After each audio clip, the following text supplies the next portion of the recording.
বর্তমানে অবস্থান করতেছি দেশের দ্বিতীয় বৃহত্তম স্থলবন্দর দিনাজপুরের হিলি স্থলবন্দরে এবং 3 দিনের ব্যবধানে হিলিতে ভারতীয় মরিচের দাম কমেছে কেজি প্রতি 40 টাকা, যেখানে 3 দিন পূর্বে ভারতীয় কাঁচা মরিচ বিক্রি হয়েছে 160 টাকা কেজি প্রতি, যা কিন্তু 3 দিন পরে আজকে বিক্রি হচ্ছে 40 টাকা, কমে গিয়ে 120 টাকা কেজি প্রতি। এ বিষয়ে আমার হিলি বাজারে আহ, আহ, ক্রেতাদের সঙ্গে কথা হয়েছে। ক্রেতারা যেমনটা বলছেন যে 3 দিন পূর্বে মরিচের কেজি ছিল 160 টাকা এবং সেটি এখন নেমে এসেছে 120 টাকা কেজি প্রতি, এবং 3 দিন থেকে শুরু করে চলতি সপ্তাহের যেই এক সপ্তাহ পূর্বে সেই মরিচের কেজি ছিল 200 টাকা কেজি প্রতি, এবং সেটা 3 দিন পর কমেছিল 160 টাকা, এবং তারও 3 দিন পর আজকে ষষ্ঠ থেকে সপ্তমতম দিনে গিয়ে কিন্তু কেজি প্রতি মরিচ বিক্রি হচ্ছে 120 টাকা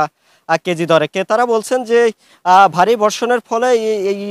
মরিচ শুধু না, নিত্য প্রয়োজনীয় বেশ কিছু দ্রব্যমূল্যের দাম বাজারে বৃদ্ধি পেয়েছিল, যার মধ্যে মরিচ কমেছে, এবং তারা একটি বিষয় আশা করতেছেন যে মরিচ কিন্তু দেশের বাজারে উৎপাদন হয় এবং এটি ভারত থেকেও আমদানি করা হচ্ছে। সেই মরিচ যদি 50 থেকে 60 টাকা কেজি প্রতি বিক্রি হয় তবে তারা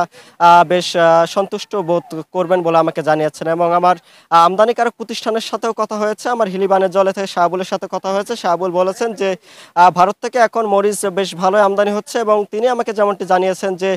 তিনি আমাকে সর্বশেষ জানিয়েছেন যে এই সপ্তাহে ভারত থেকে 30 132টি ভারতীয় একশো